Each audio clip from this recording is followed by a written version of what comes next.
to have some consideration around. But I do want to remember at some point to talk also about, we have a lot of things that happen at a building level as well. So those are some things that I think sometimes may get missed. And I just wanted to say that because I think when we're talking about procurement, sometimes we think about the bigger, and that's okay, that the bigger things, but sometimes we forget that there's other things too that are kind of thrown in there as well. So I will say that the big thing for us just from the very beginning was making sure we knew where our best resources were, and just a plug for CAST, because honestly, the best resources are there. It's really nice, just things are already kind of just already there for you, and there's just a lot of things to pull from. So definitely that was the resource that we were pulling from. And whenever I think the main thing was just starting conversations and understanding that it was a required and not a nice to have or a nice to do. And by that, I mean, I think we really need to speak with authority and say, we are required to be sure that all students, all staff, all patrons have access to the things that we're putting out there or we're expecting them to interact with. So I say that because in the context of, I actually do ADA compliance, which is kind of nice because we already had some of those people around the table, and we could say, you know, listen, we really have to ask for these things. We really do. And we have to do the due diligence around trying to be sure that what we're procuring is accessible. So, you know, part of the thing I said at CAS, you know, for what CAS has available are just all of those wonderful documents and the things that we embed into all of our, any kind of purchase orders, any kind of requests for, you know, from vendors, anything like that. Before they even come in or submit anything, we have the verbiage that comes from CAST that says we require that. We want the voluntary product accessibility template to be filled out for the digital materials. And we want assurances that any physical materials are submitted into NIMAC. So I think that's just the starting point. I don't know if I talk a lot. I could talk the whole time, so I'm going to pause and just see if there's like specifics about a direction, or if the other district would like to jump in.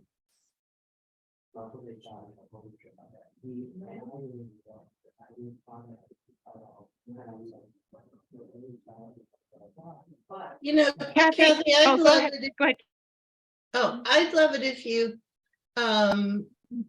tell us a little bit more about your process and how you got to where you are. I'm particularly fascinated with the thought that an ADA committee would be a really good vehicle for getting some of this work out there, and it's never occurred to me. I mean, I just never made that good connection. So can you tell us a little more?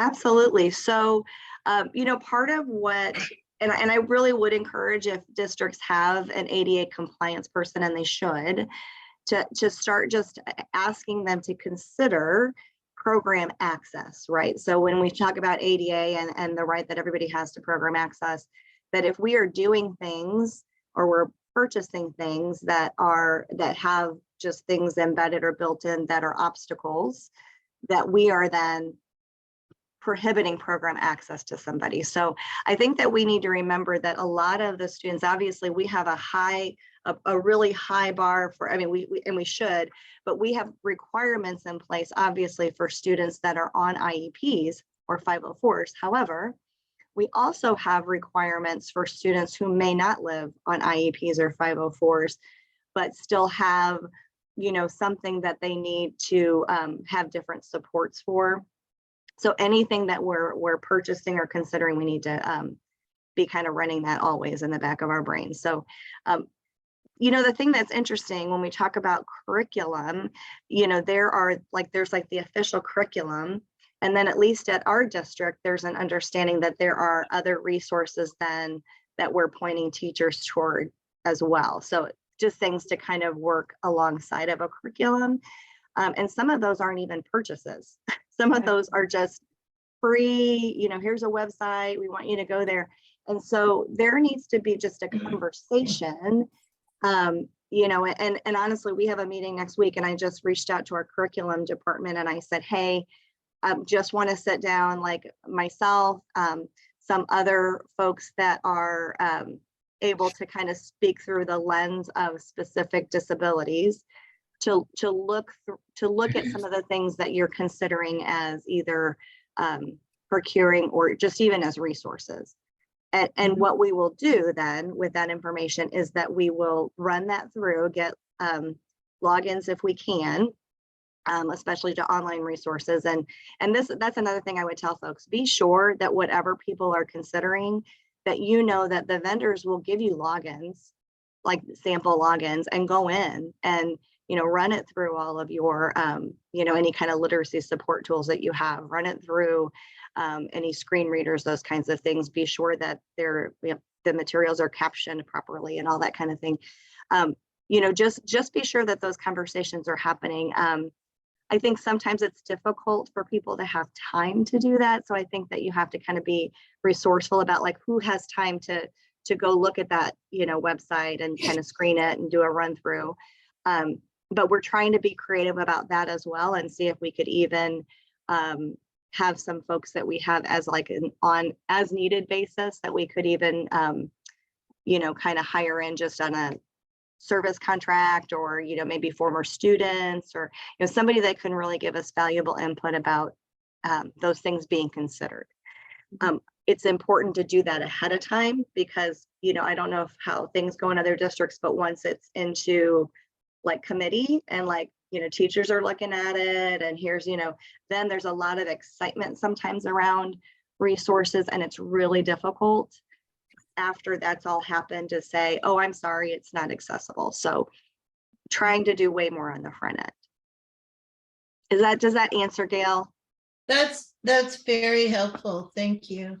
And I think she brought up a great sub point, and that is, even with us, when we went through the procurement for science, and we felt confident going through the process for accessibility with the curriculum that we selected, what is the reality is, at least in our district, is the teachers aren't mandated to solely use that curriculum. And if they choose to not use it at all in their classroom, there's not accountability for that either. So if they choose to do supplemental or just use the standards and come up with their own science curriculum in that particular classroom, if aligned with the standards, they can do that. So, we're not able to guarantee, after all of our work of making sure that the curriculum is accessible, that that's the curriculum that the teacher is instructing with.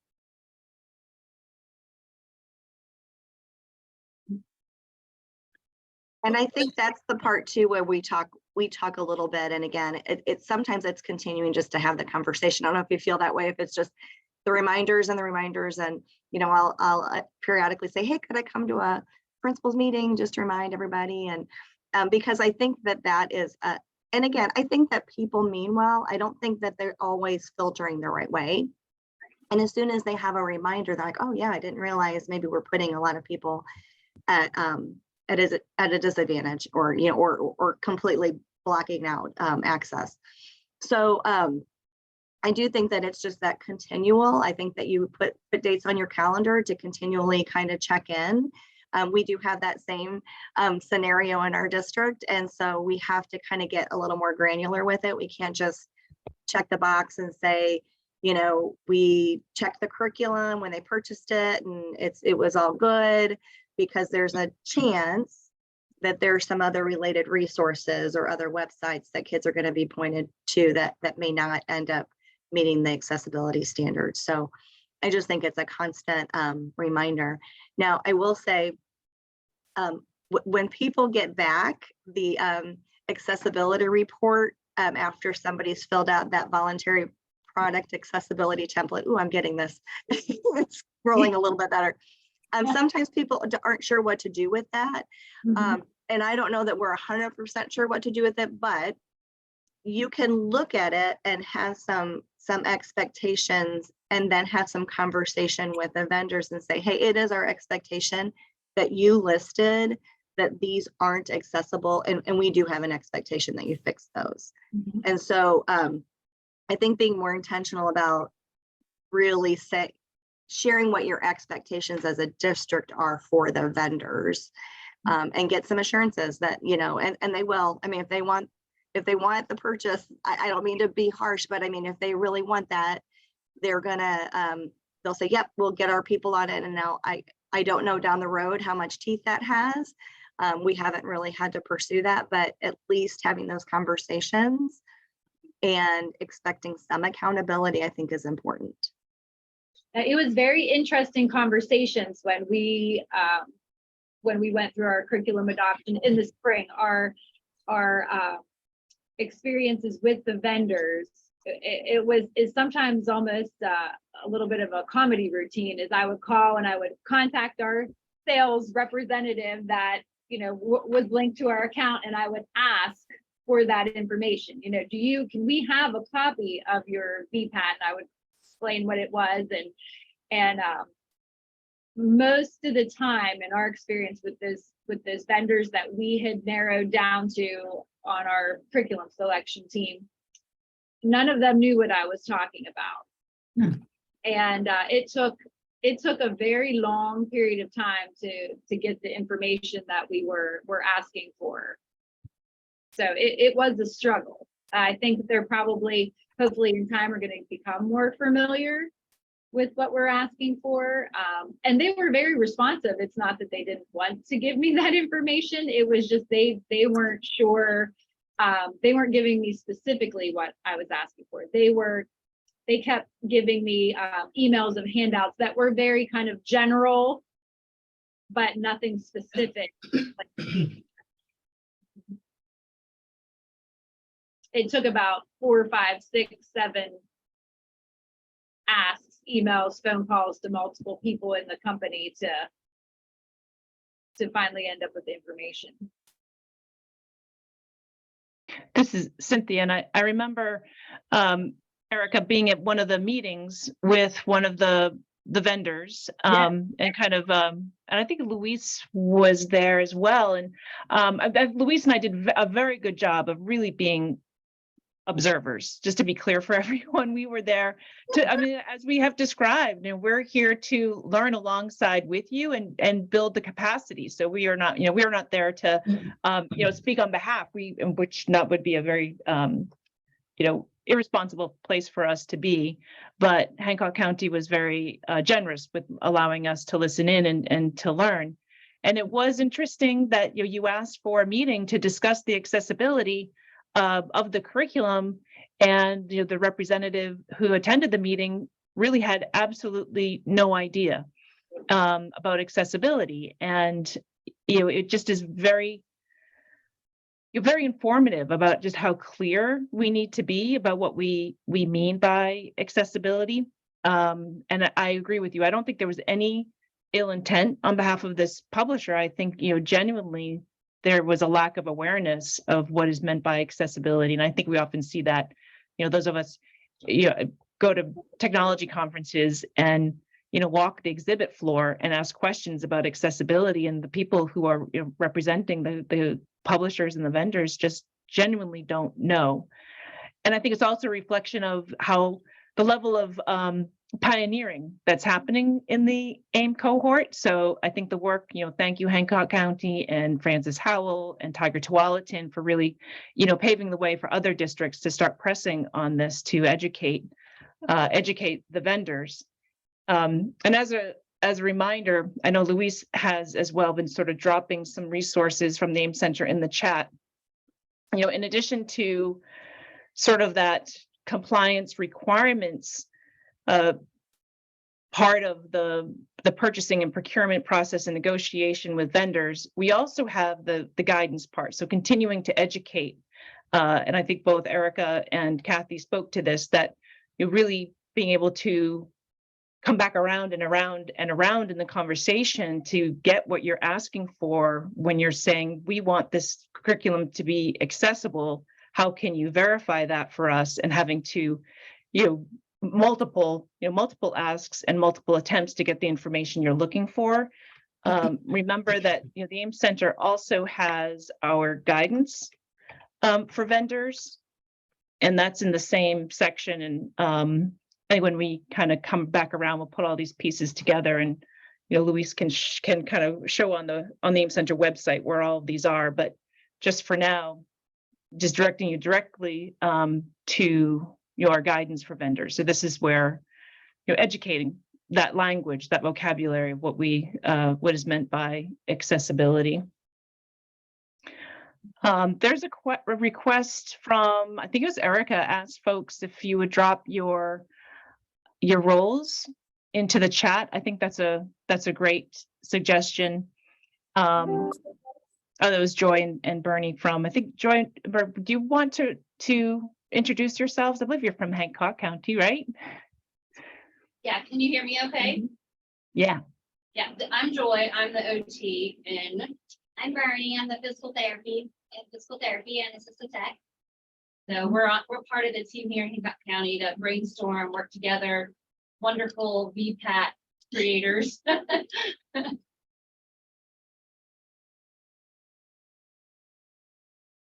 And we also have Kayla Violet on as well. I see her, she's popped on, and she's one of our AEM team members as well. She's a special education teacher.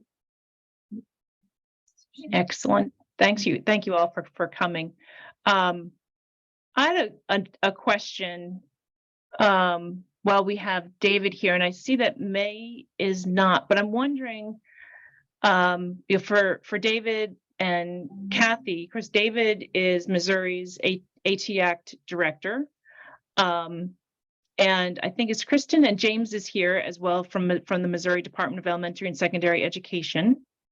I don't know if Kristen is here from the Missouri Department, but what has the relationship been like between the state and Francis Howell? So what has that partnership been like to help support Francis Howell?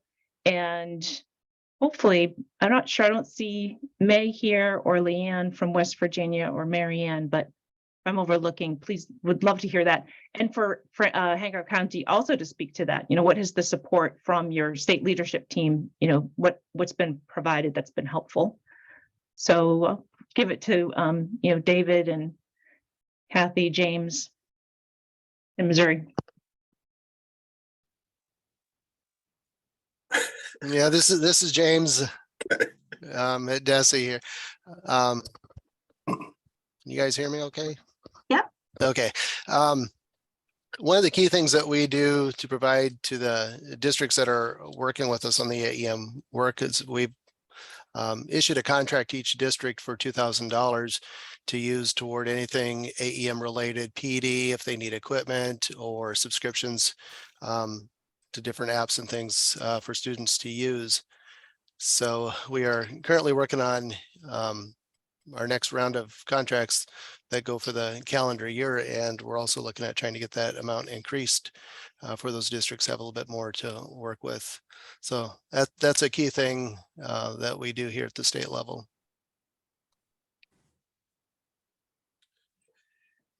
Yeah, this is David Baker, Director of Missouri Assistive Technology.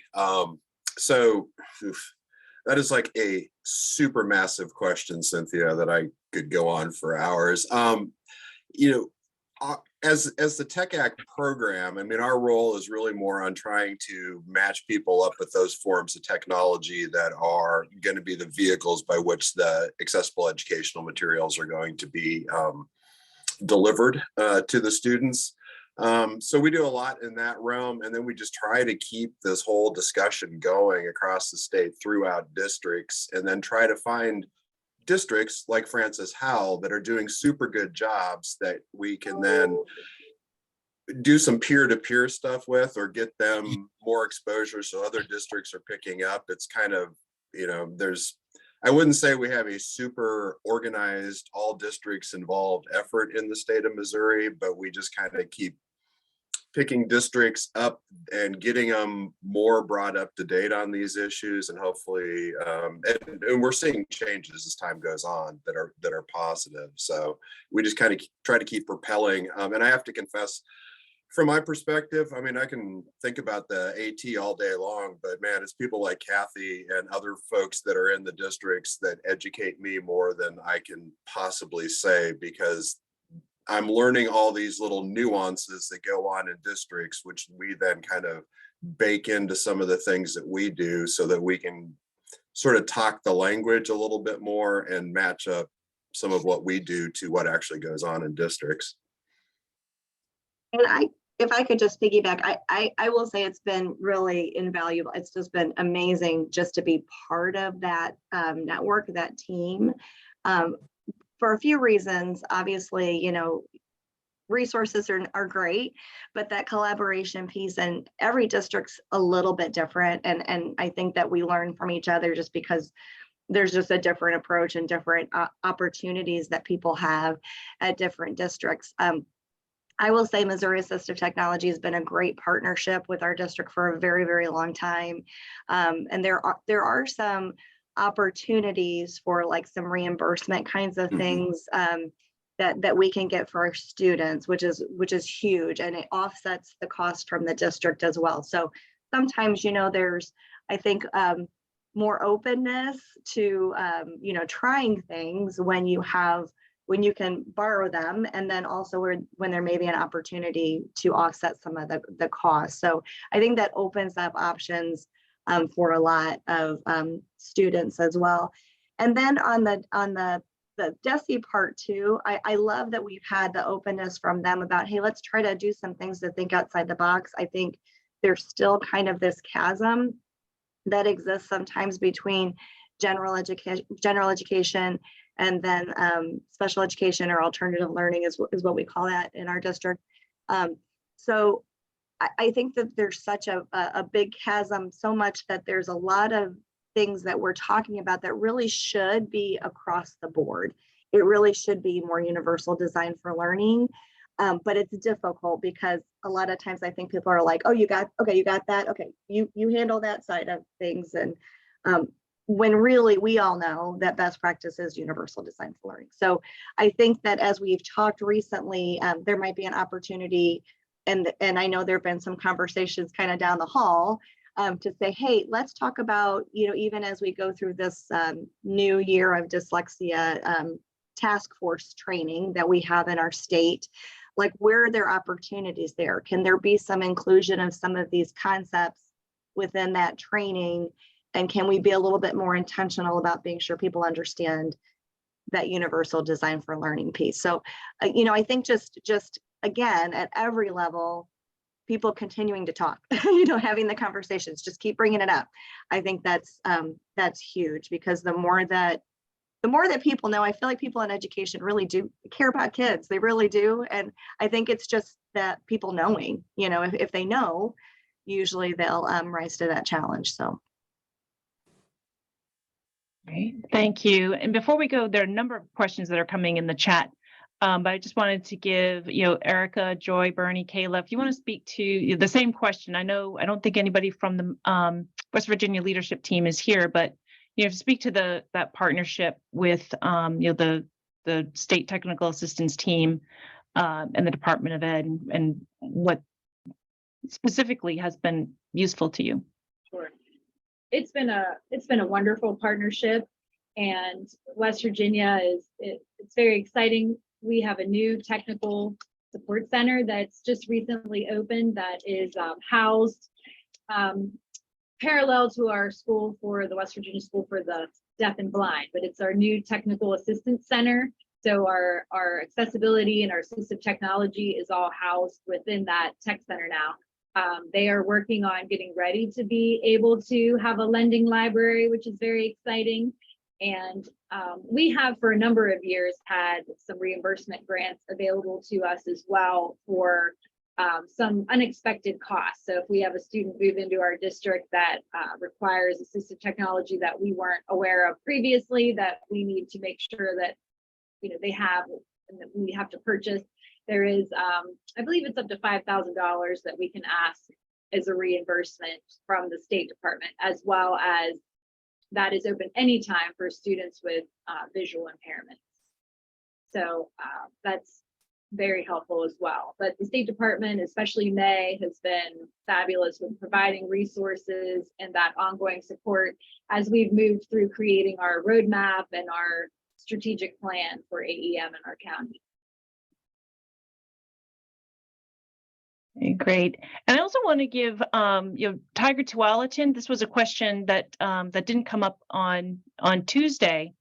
So Bruce and Casey, Deb, Gail, with the so similar. So what was the in parallel the types of the importance of the partnership and relationship between state and district to be able to take these steps.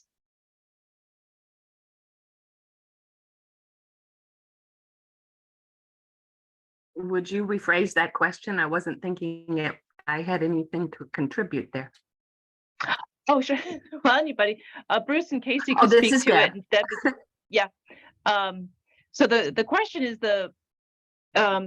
we like to think that the partnerships that are developing between the state leadership teams and your district partners are really helping to initiate the types of, the confidence and the capacity of your districts to take these steps. And so kind of asking, behind the scenes, what was happening for, in the case of Oregon, Tiger Tualatin being able to, take this step to include accessibility language in the instructional materials policy. Either Bruce and Casey could speak to it, or Deb and Gail. What do you think was sort of that magic that helped, that supported Tiger Tualatin, and vice versa? Because we know that districts are also helping inform and strengthen the work of states. Actually, I would drop it back a few steps, and then Casey, I'll let you come on. So being involved in the AIM cohort, so if I go all the way back to our district involvement with that, helped us put a lot more attention and emphasis into curriculum accessibility. And I think previously we had a much smaller view in terms of retrofitting whatever was chosen. And as we got more involved in the AIM cohort, started attending the AIM tips and talking, especially when Jamie was here, we decided that we needed to take that information and apply it on a district-wide level. And Deb was instrumental in helping get that started by coordinating the project. And Casey, you probably have something more specific to say. That was pretty general, but don't underestimate the very high impact of being involved in this cohort has had on me personally, and I think on our district as well. I was going to say something really similar, Bruce, is just having an invite, starting from Bruce and Jamie, and then working up to be able to meet and learn about what is involved, so I can learn what I don't know and bring it back to my team as well. Just opening up the number of people that have the specific knowledge has been super important. And I'm still learning too, like the VPAT. I was like, I don't think I've ever asked a vendor for their VPAT. So that's something I'm gonna ask now. I want to compliment Deb on assembling an amazing AIM cohort for Oregon. And one of the things that has been really valuable in the Oregon cohort is that we actually have the person at the State Department of Education level who's responsible for vetting curricula and selecting approved curricula for Oregon on the AIM cohort. So she has been really instrumental in bringing awareness of accessibility to not only our districts, but to our vendors before they get state, blessing to be a approved curricula. And we don't assign curricula in Oregon, but we do review a lot of them. And so that's been really important. And as I listened to all these conversations this morning, it seems to me like that partnership between the people at the state who are looking at curricula and the people at the district level who are looking at curriculum has been really instrumental for us, I think, in making sure that we have accessibility to whatever degree we have it so far. Truly, and that vetted list is the first place we look. Sorry, I'm losing my voice. Whenever we're looking at which vendors we want to invite for to kind of pitch to us.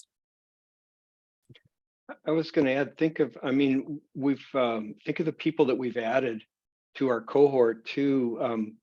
When I became aware of some of the issues with Braille, with translating text into Braille, and we contacted some folks, our team expanded to include that as one of our sets. Having Oregon Department of Ed people, you're exactly right, Gail.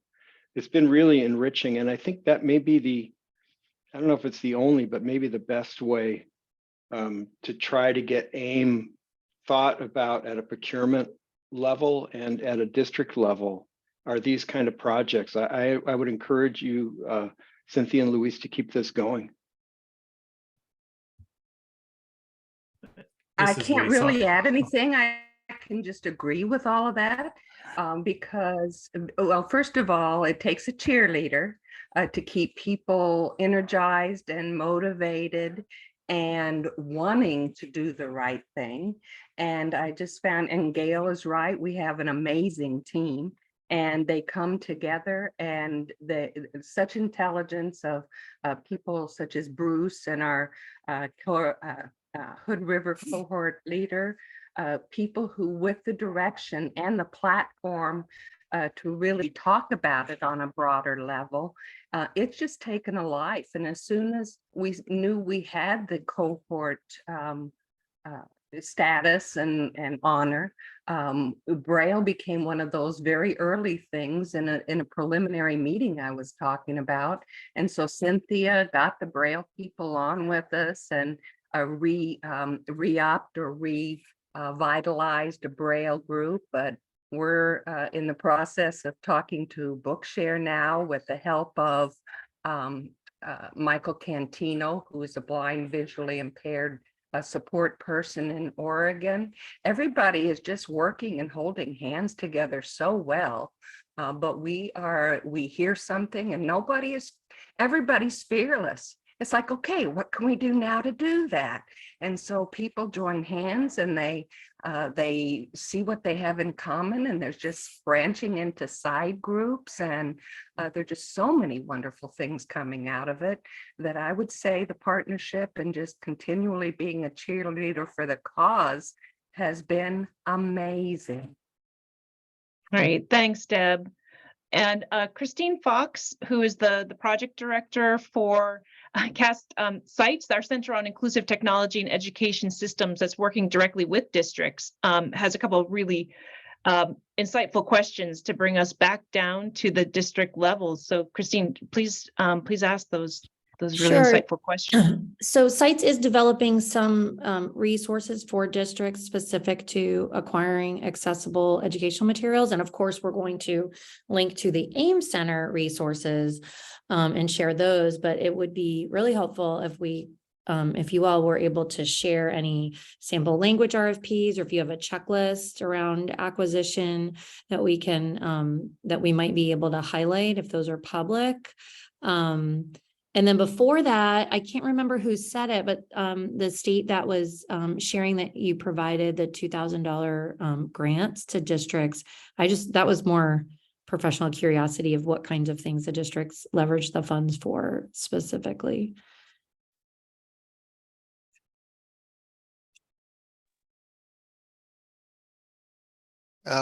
This is James at Decium, Missouri. We've had a couple where they've used the funds for professional development. One is for, and Kathy, help me out with what's the program for the, was it the writing assistants? Yeah, there's some products out there that are, I don't know if we're not are, we're Personal. allowed to say specific products on here, but some like literacy support kinds of products that will run, you know, those kinds of things that kind of lend themselves more to like a universal design kinds of things, like present on websites and when kids log in. And so not on websites, but on the toolbar when they log in, and then available if they need them, kind of things. Yeah. Yeah. Kristen's the one that usually handles all that, and she's out of the office today. So, but there's been others where we've approved for registration fees to go to different conferences and that too. So Gotcha. anything AEM related, we see that connection, you know, we're willing to do that. Okay. Okay. So, And then for the districts, if anyone is willing to just share with Cynthia or Luis, or email me, I'll put my email in the chat. Some of your, if you have a, like, when someone mentioned requiring the VPAT, maybe you have a checklist or you have sample language that you ask your district to include in all RFPs, anything like that, that we could highlight would be appreciated. Yeah, I Kathy. love the idea of offering a some type of stipend. Now, I couldn't do it statewide for every district, but I'm thinking if we had some type of promotion for maybe a $500 reimbursement grant if people did something and then turned it in, that maybe we could do something on that level too, because it would be in reimbursement for something we knew they had already done. Hi, everybody. Mary Lane from New Hampshire. Nice to see everyone. So in New Hampshire, one of the things that we've done using our discretionary dollars for IDA is to ask the district to submit some kind of a plan in place to do some self-assessments.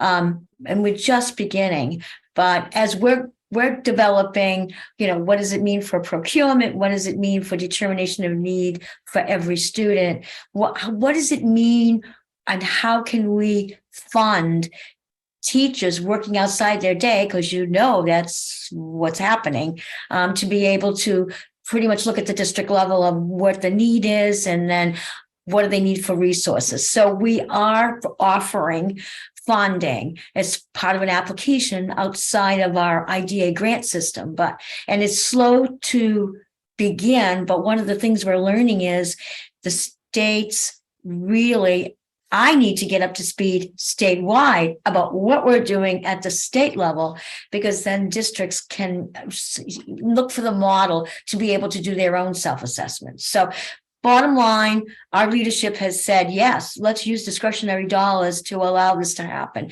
because you and I know there's a lot of moving parts to this, and it really is way outside of special ed, but we're funding it through IDA discretionary dollars on an annual basis.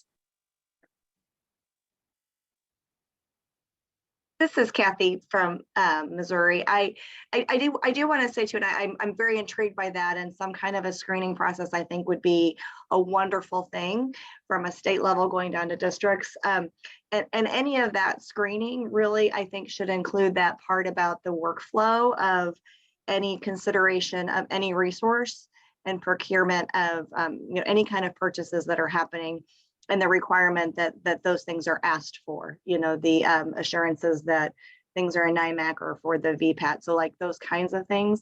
And then the other thing I would just encourage people that if there is any kind of a screening like that, that somewhere in there, that there is that conversation with end users. And however that looks, like, have we gotten input from end user, you know, groups or that kind of a thing? Because I really think that for us, the times that it really matters, and it matters all the time. I don't mean that, but the time that it becomes very tangible, I guess, for people is when we have a student in the room. We just had that a couple weeks ago, and a student in the room that can talk about real life firsthand experience with whatever product it is that they're considering. Because when people hear that and they say, oh gosh, like we did not have any intention to put something in place that was that difficult. When they hear it, then they're like, oh, I get it. So I think that that part of it is just, you know, even getting feedback is going to be powerful. So that would be just a nice something, I think, to screen for.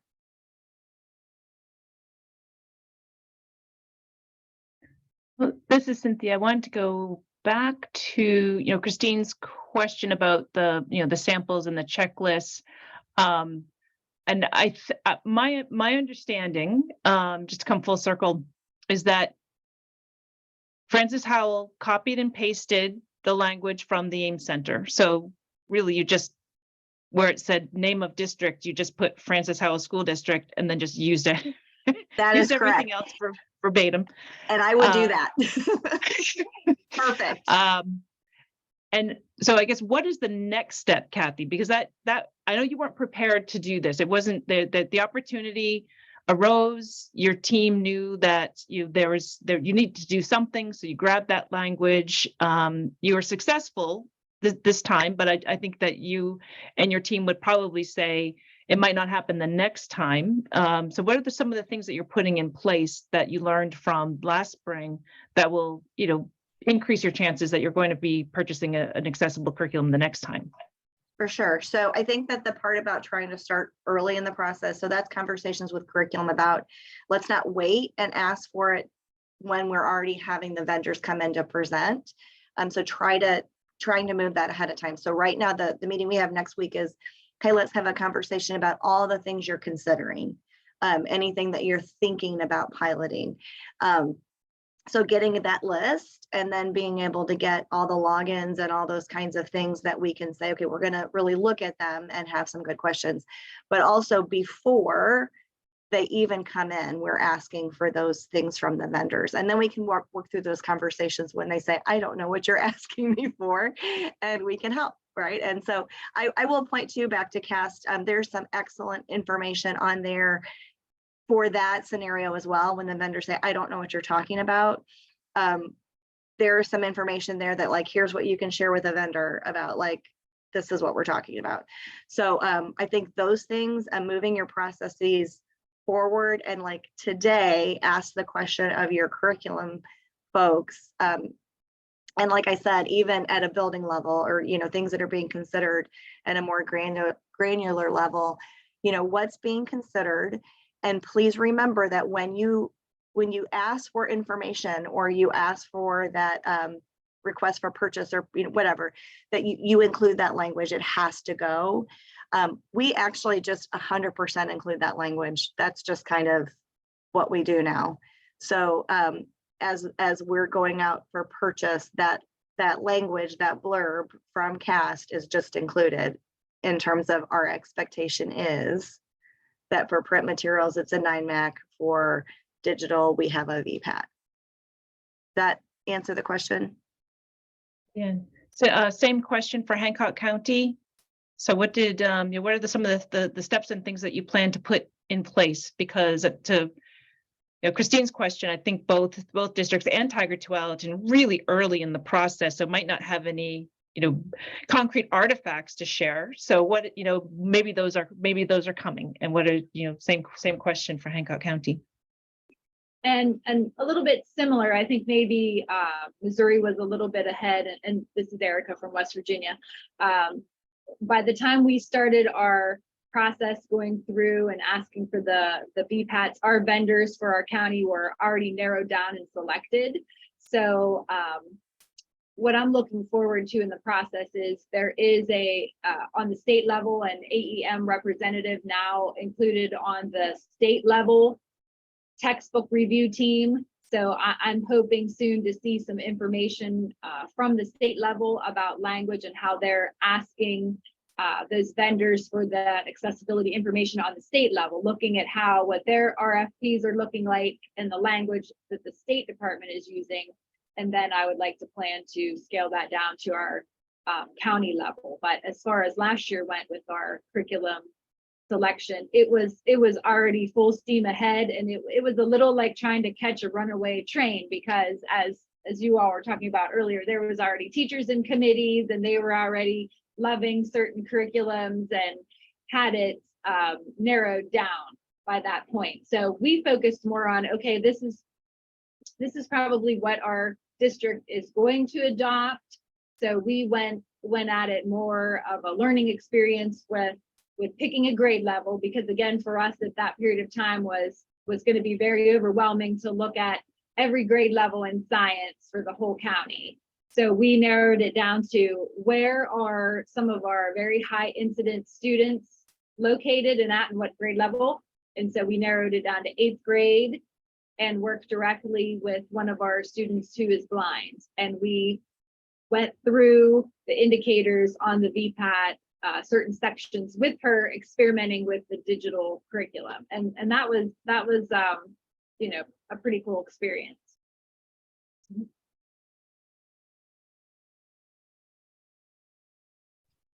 Great. Okay, there's a lot of good information and sharing happening in the chat. And as always, we'll be consolidating all of this in the notes and linking to the chat with the recording information. Don't have the recording yet for Tuesday because Michelle, unfortunately, is still out sick. So please be thinking of her and sending healthy thoughts her way.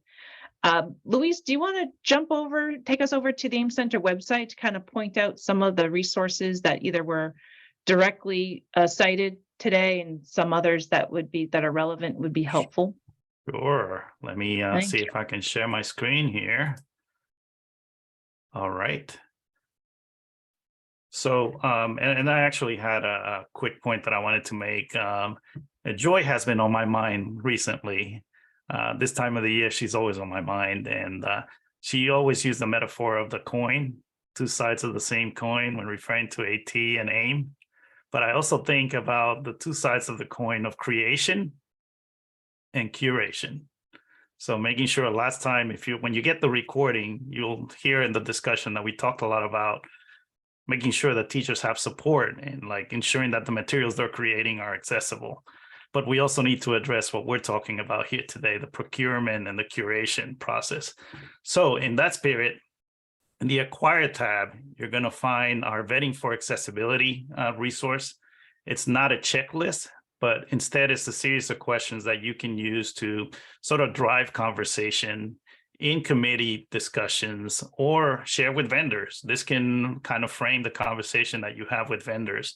To your point, Kathy, it's important to communicate the expectations, but we also can educate vendors.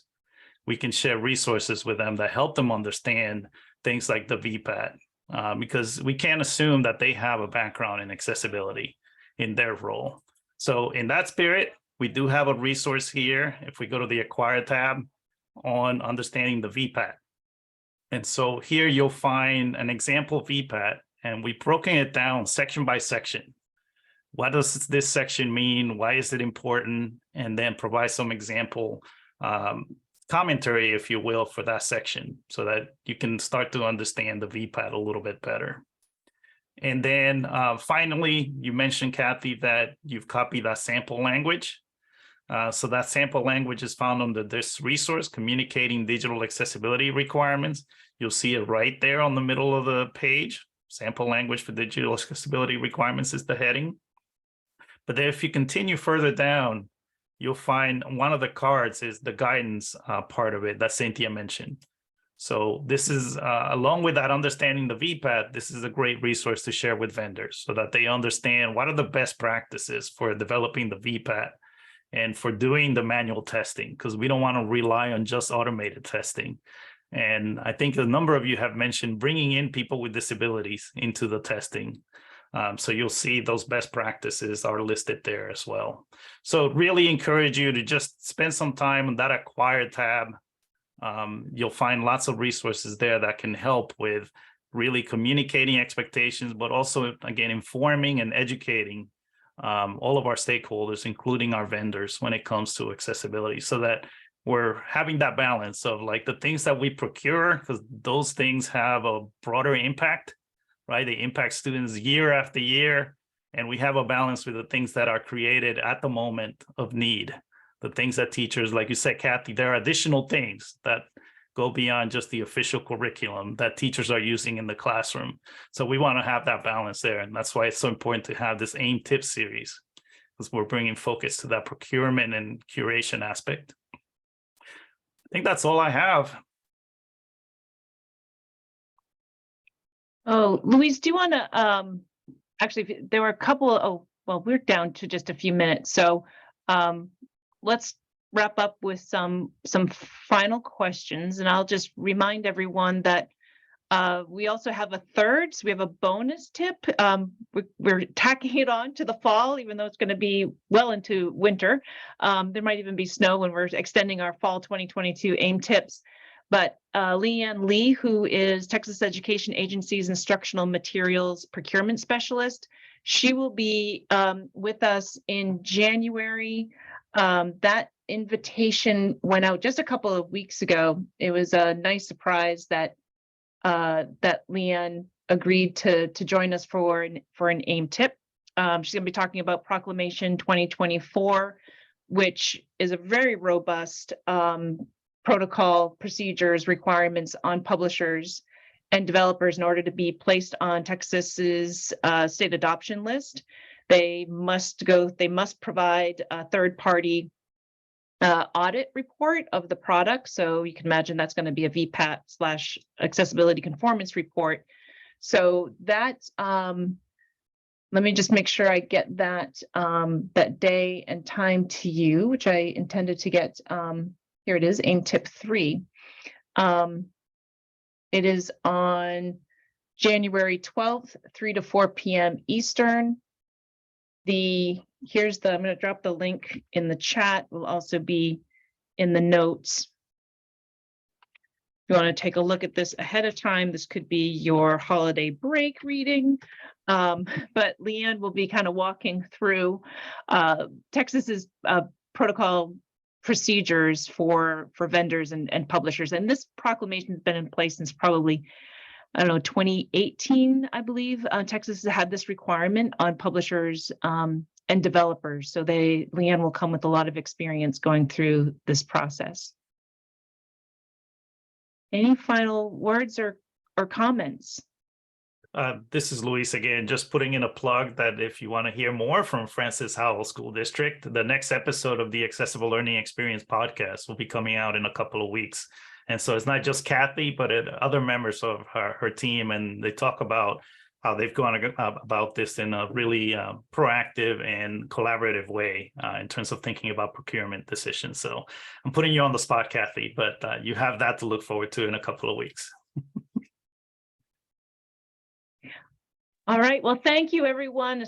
Special thanks to Francis Howell, to Hancock County, and to Tiger Tualatin and your respective state teams for coming and sharing. We know that this is a process, and I know that everybody was a little bit hesitant to come on and say that they were that they had something to contribute, and clearly you do. And so really appreciate that that you took the leap and the courage to come on and share your initial steps, because I think it's going to be valuable for everyone here and those who are going to be watching the recording as well.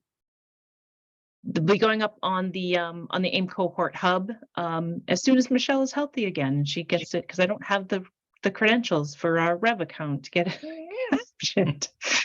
But it'll be posted very soon, and we'll send out an email to let you know that it's there. And don't forget the bi-monthly cohort meeting comes up on December 14th. And that agenda will be going out soon. So thanks again, everyone. Have a great rest of your day. You too. Thank you. Thanks. Bye, everyone. Stay healthy if you can. Bye-bye. And